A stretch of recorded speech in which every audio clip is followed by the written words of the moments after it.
So, good day. Today I will be making a, an employee ledger and I will demonstrate to you on how the process and how to make it. So, let's start.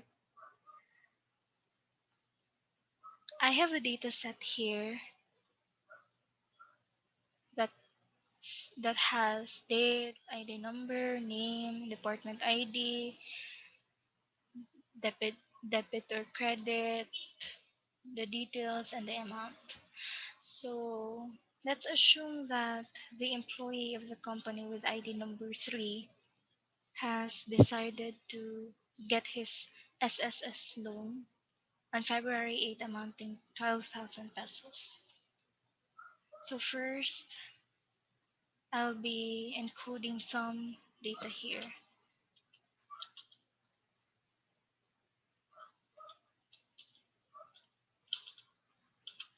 So what's the purpose of this column? So the main purpose of this column is to check whether that employee has made his payment already. So let's drag this one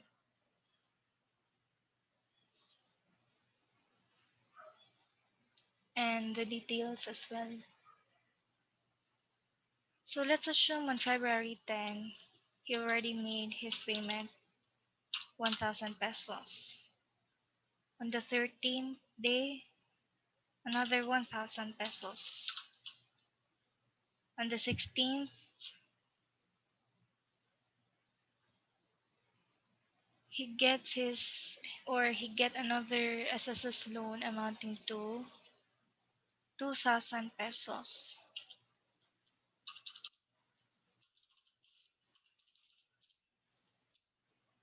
On the 19th day, he made a payment of 3,000 pesos. And on the 21st, he made a payment of 1,000 pesos. So this information or this data will provide us a pivot table that we will be using in making a ledger. So on the table range, we just simply type deduction and we choose existing worksheet for the pivot table to be placed. So location, sheet 5,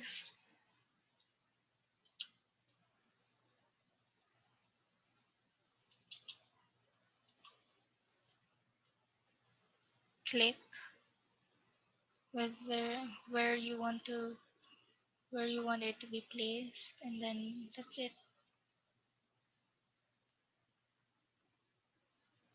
Let's check classic pivot table layout so that it can be easily navigated. So on the column part, we want to drag the debit and credit field. On the row part, we drag ID number and the date as well. And on the value part, we drag the amount. Instead of count, we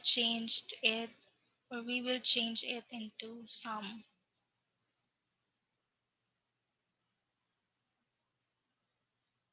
There. There you have it. We have our pivot table. So let's go to the ledger part. So I chose employee 3 with the name of CCCC. So let's get started. On the formula bar, we just type equal sign, if error. So the main purpose of if error is to check the formula itself and evaluate if there's an error in the formula as well. And later we will use 0 because if there's an error in the formula, automatically zero will appear. So let's click apart from pivot table. And on the date part, we want it to be specified. So we type year, we click this one, next, the month, we click again this one, close parenthesis, comma, and the day, we click again this one.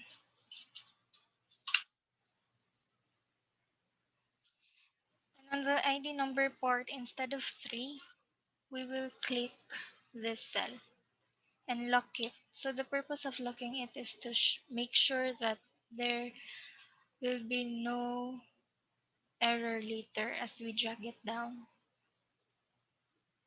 And instead of debit, we changed it into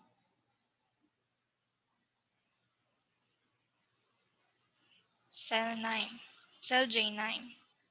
Lock it. Oh, and then we type R0. As we drag it down, we will see now the amount that the employee has made. Then on February 8th, he gets his loan amounting 12,000. And February 20 and on February 19, he made he made a payment of 3,000. So yeah, that's correct. For the credit part,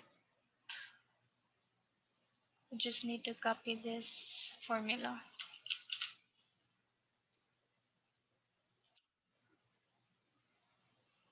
So in the formula bar, the same procedure, if error,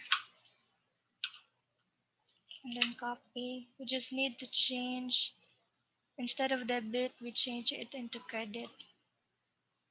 Click this cell, and lock it, and then enter. Drag it down.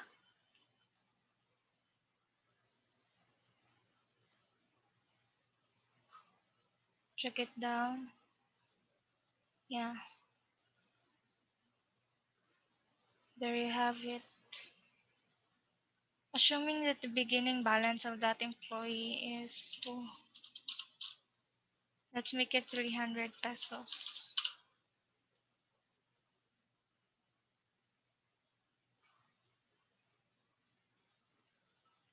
So the formula of this one is just simply